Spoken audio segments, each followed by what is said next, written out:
Every team, every topic, everywhere. This is Believe.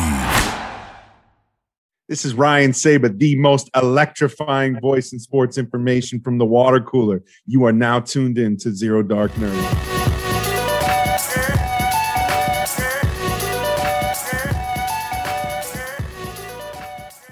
All right, ladies and gentlemen, welcome back to another amazing episode of Zero Dark Nerdy, the world's most notorious pop culture podcast. The filthiest of the filthy. This is your boy Brian, a.k.a. El Nino, and today we have a very, very special guest in the building celebrating the 50-year anniversary of Willy Wonka and the Chocolate Factory. Before we get into that, we got a very special word from our sponsor. The month of June is heating up with a ton of exciting sports action, and BetOnline is where you can find it. From basketball and hockey playoffs to baseball's marquee matchups, including prop bets and futures, BetOnline has all the latest odds, news, and information for all your sport betting needs. Visit the website today or use your mobile device to join and receive your 50% welcome bonus on your first deposit. So before the next tip-off, face-off, or pitch, head on over to BetOnline and start playing today. BetOnline, your online sportsbook experts. So again, ladies and gentlemen, we do have a very special guest in the building. Again, without any further ado, to Mike Teavee himself from the original Willy Wonka and the Chocolate Factory, Paris Themmen in the building. Well, Paris, again, thank you so much for joining us today. How's everything going on your end? Good. A little early today. It's 7:09 a.m. I started at 6:20 out here in LA, so a little bleary, but none the worse for wear and tear.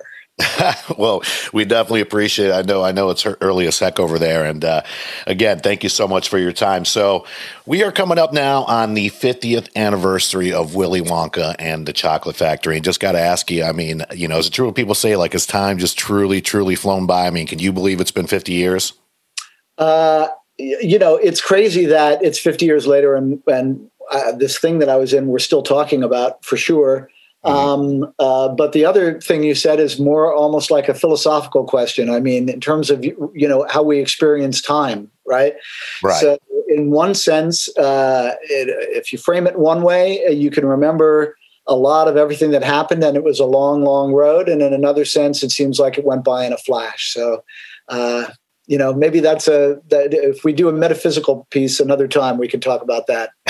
Gotcha. Definitely for another time. So in regards to that, you know, time in your life, I mean, can you talk a little bit just about the audition process? I mean, I'm sure it was probably crazy chaotic. I don't even remember looking up, you know, trying to figure out some data on it, how many kids auditioned. But do you remember how many kids auditioned just for your role as Mike Teavee? And what was that process like for you? Sure. So I wasn't there when every other kid auditioned, but I do have a sense of it, both from my own memory and also I talked to Mel Stewart, the director of the film, later on. Mm-hmm. It was not a cattle call. It was not a big, crazy, chaotic situation.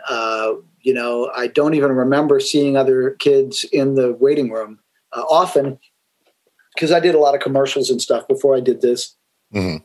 You walk into a room. It's you know, especially with kids that are, you know, under 11, like I was 11 when I did this, but I started when I was 6. So You can imagine the cacophony of, although now, meanwhile, these kids are sort of trained to behave and, you know, just chill and wait in the waiting room, but inevitably they're kids, you know, so there's a whole lot of chatter going on, but this wasn't that at all. No, in the room, certainly it was just me and Mel and maybe one or two other people. And we read from the book because they didn't have a script yet.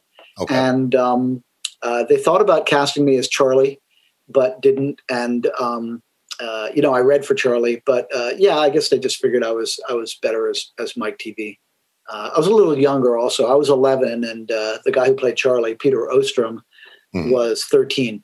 And most of the other kids were a couple years older than me. So, yeah, no, I was sort of the little one. It's almost like, you know, in a Disney movie, they'll always have like a bunch of ducks trailing the mom or whatever, and they always have that last one. You know? That was me. Gotcha. No, that's excellent. So In regards to the movie coming out, phenomenon, and of course we've seen that it's it's definitely stood the test of time throughout all these years. Like, how drastically did your life change after that process, just of being in the movie, and how well received it was, just, not just nationally, but globally? It absolutely changed my life, but not immediately. It was not hugely popular until maybe it started to really gather steam about 15 years later. So if we made it in 71, maybe not 15, 10 to 15 years later, early 80s, somewhere around there, they started showing it on TV once a year. And that was the only way you could see it.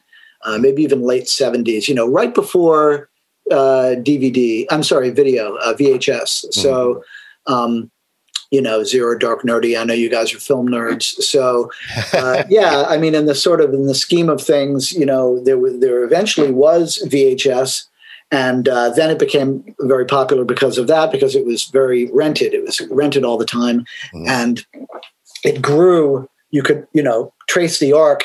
Since then, it's pretty much just gone up and up and up, And but right before that VHS moment was this time when they would show it on TV once a year, but in between 71 and, let's say, I don't know, 80 or 78, something like that, it really wasn't that popular. So, when I was the most recognizable as my character, those were not years where I was getting recognized that much. Right. By the time I was getting recognized, it was already like, oh, you were that guy, but now I have to subtract X number of years from your face.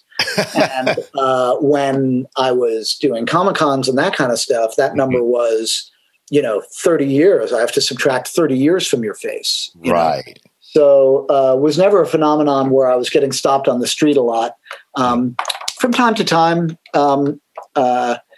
people with photographic memories, visual artists, people who'd seen the movie a million times. And, they're out there for sure. There are a lot of people that have actually seen it more than I have, which is dozens of times. Sure. So it happened, but not in the way that you're thinking about it, like maybe Macaulay Culkin would have experienced or something. Gotcha. Okay.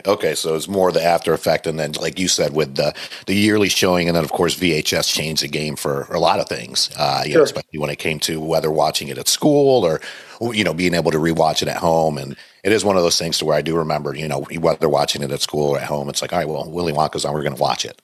So, I haven't talked about that in the last, I've been doing a lot of press for the 4K DVD release from Warner Brothers, and nobody's brought up school, but I absolutely, from fans, have heard that a lot. Oh, yes, I heard, in second grade or whenever we had a weather day, is that what you just said? Yeah, we'd show it in school. So I think that's another way that it reached a lot of people. And of course, anytime you're showing a movie to people during their developmental stage, it's going to go that much deeper into their lizard brain, So the people that love it really love it for that reason, because they have a lot of there's a lot to love about it, but also because they saw it young. Yeah, agreed. And I mean, when you're younger, obviously going back to those memories, you're thinking of a much better time. Even if you came up struggling, if you came up rich or whatever, some of our fondest memories come from our childhood. And a lot of that has to do with, some of the movies and shows we watched, hence Willy Wonka. And it's unfortunate, too, because kids nowadays will not appreciate how awesome it was to see the teacher roll in the television with the VCR, knowing that it wasn't going to be any homework or anything that day. It was going to be a movie. And if it was Willy Wonka, then fantastic. The whole class went crazy. So, and, good point, in the sense that I think people focus a lot on, the bad kids, whatever we could talk about, whether it's the kids or the parents and so forth. But for lack of a better term, the brats, the bad kids, getting their comeuppance. But it's also very much a story about a kid who has nothing making good. You're talking about people struggling with poverty and that kind of stuff. I mean, there's also it's easy to latch on to the cynicism, which is absolutely there in the film. I mean, Roald Dahl, right? Yeah. And the director and Gene and everybody, they were absolutely bringing that stuff out because, first of all, it's something there for the adults, and also Mel was very much trying not to talk down to the child audience. That was his approach. Right. And I think that that's part of what made it very long lasting. But also, there's this whole other thing which is happening, which is, it can happen to anybody. Lightning can strike, and you can, anybody can be anything depending on I guess, their dedication and the breaks. Yeah, no, I could not agree with you more. I mean, that sense of a golden ticket still resonates today, where if you do come from nothing, there is that chance out there, even if it's a slim chance that, one day that we could all make it and get out. I think that was definitely, myself growing up in a low income household, that was, always the idea, whether if it was lotto tickets, whatever it may be. And then, fortunately I had great parents that worked their way out of it, and they have raised us to nothing in life's going to be free. You got to, obviously work hard for it. And if you do end up getting a golden ticket in the meantime, hey, great, embrace it. Just remember where you come from. So, I have to say, I heard it in your voice when you talked about it the first time. I was like, this guy understands what he's talking about. And I guess, like, as I said, I did a bunch of interviews. We never talked about this, but as you were talking, I was like, this is part of it. This is part of why this film is long lasting. I almost said transcendent, but it's long lasting, and that's another reason, is because that kind of optimism exists in us, fortunately, and and it should, because good things do happen to good people sometimes. I completely agree. You mentioned this earlier in regards to Comic-Cons. Now with at least the U.S. opening back up a little bit, and Comic-Con's getting back on the schedule, is that something that you're still into as far as the Comic-Con circuit, or is that something that you've kind of just, put on the back burner? Well, ironically, I mean, with the pandemic, for years, we have been knowing that the 50th was coming, and we had always, when I say we, I'm talking about one of the Wonka kids has passed. That's Denise Nickerson, who played Violet Beauregard. One of us is in Munich, Germany. That's still, by the way, in Munich, Germany. That's Augustus Gloop, played by Michael Bullner. But the other three of us are Americans. The other three of us are myself and Julie, who played Veruca, who's British, and Peter Ostrom, who played Charlie, and he's a large animal veterinarian in upstate New York. Okay. And, of the five of us, we three, probably more me, and then a little bit less than that, Julie, and then maybe a bit of a drop down till you get to Peter, who's pretty busy being a veterinarian. Have done a lot of Comic-Cons over the years. And we thought that this was going to be a big year for us, right? We were going to have some really big, juicy offers because it's the 50th and so forth. But meanwhile, I mean, this is, everyone's story, right? The pandemic hit. And so, I don't know, I'm thinking maybe we'll do something like, go see the Wonka kids for the 51st anniversary of Willy Wonka. Right. What? Oh, wait a minute. Oh, I see. Yeah, I guess so. Right. Yeah. That dang pandemic, man, ruining the fun stuff for a lot of people. For people in ways that are much more serious and real than what I just described. True. Right? Let's face it, right? So I just want to make sure I don't sound, effete when I say that. But no. Other than, sitting in my house for a year, from a professional standpoint, that's how it affected me. It coincided exactly with our 50th. And too bad. But, we're getting to talk over the Zoom and the Zoom. We're getting to talk over the Zoom. And that's nice as well. That's true. So one of the questions from one of the fans from Zero Dark Nerdy wants to know if you could have a candy that you could live off of for the rest of your life, what would that be? Well, I'll tell you what, I'm not living on candy these days. I'm a little smarter than that, to tell you the truth. Right. That's not, but I suppose that's not really, this is sort of another way of saying, what's your favorite candy? Right. Mm-hmm. So my favorite candy, I really like the high-end stuff, of course, the Godivas and things like that. If you taste a really nice piece of, craft chocolate, I can taste the quality there. But in terms of the stuff with the label on it, I like Toblerone. which is, I want to say they're Swiss. It's from the Tobler factory in Europe, definitely. And it's a triangular box, and you break them off, and it finishes with a nice little a nougat, sort of honey nougat thing. I actually got hooked on those in Munich when I was making the movie. And so that's still my favorite candy. Okay. I haven't seen Toblerone in a minute. Yeah, I remember them being in those triangular boxes.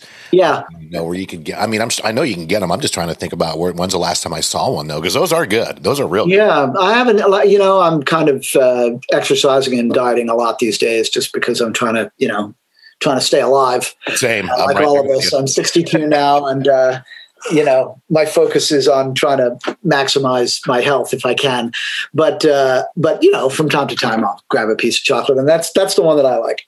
Okay. All right. Excellent. And then just kind of in regards to pop culture, like what are some things, whether if it's, intellectual properties, movies, music, TV shows that you're just, really, really kind of just super into, whether recently or even maybe some things that you grew up on that you loved then, but maybe not so much now? Sure. I like to think of myself. You mentioned all the travel. I've been to 62 countries around the world, so on 6 continents. So I've tried to expose myself to art and to music and to certainly to film. I mean, because I'm talking to people about film all the time. And also just because I love it. So I don't know. I think some of the things that I love that Mike Teavee would have loved are Breaking Bad, The Wire. As I say those titles, they're kind of the things that everybody says. The Sopranos, These things ushered in the golden age of TV, right? Yeah. Lately, I've been watching Money Heist. I've actually been watching The Kominsky Method, Hacks. I'm trying to give you stuff that is a little bit more recent. My favorite films are like Lawrence of Arabia, It's a Wonderful Life, probably Casablanca, anything Bogart. I used to love Bogart. When I was a kid, my 2 favorite actors, well, I'll give you 3, Humphrey Bogart, Laurence Olivier, and Bugs Bunny, who I think is one of our greatest actors also. And I guess in a way, I'm also saying Mel Blanc and all of the great animators over there. Hey, that's a Warner Brothers property. I just realized. I just gave a plug to Warner Brothers, who's brought us together here. But for sure. I mean, in terms of music, a lot of rock and roll, a lot of what they call AAA, adult album alternative, female singer-songwriters. I don't want to just list a bunch of names for you. Sure. But, I try to keep up.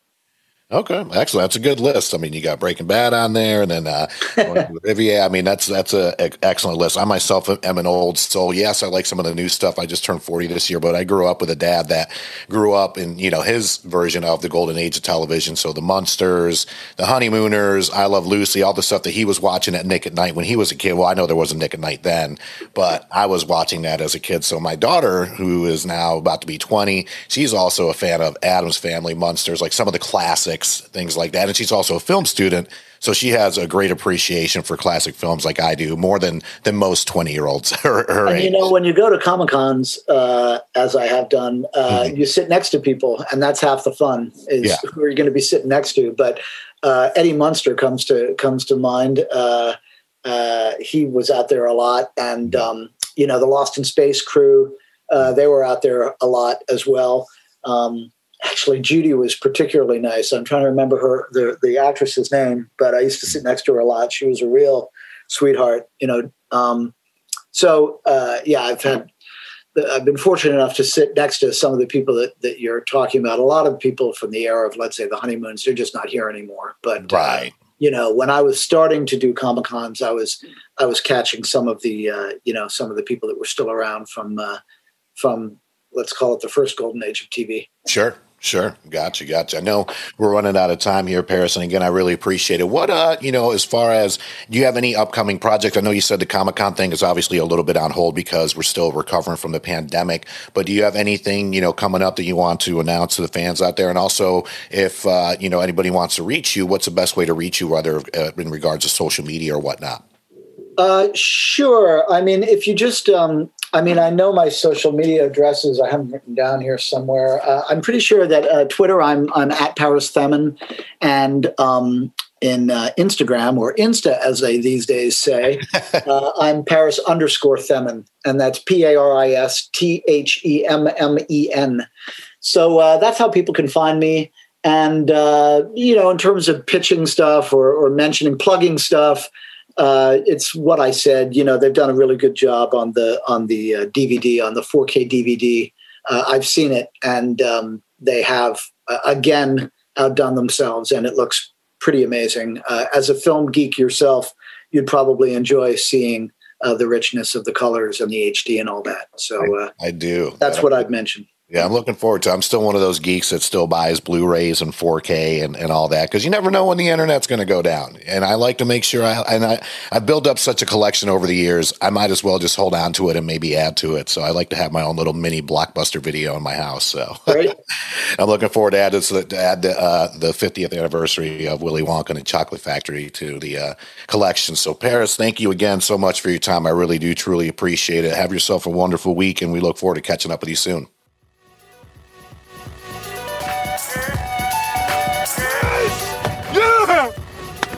Victory!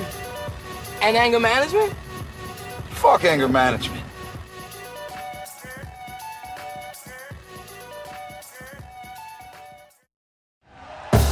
Thank you for listening to Believe. You can show support to your host by subscribing to the show and giving us a 5-star rating on your preferred platform. Check us out at Believe.com and search for BLEAV on YouTube.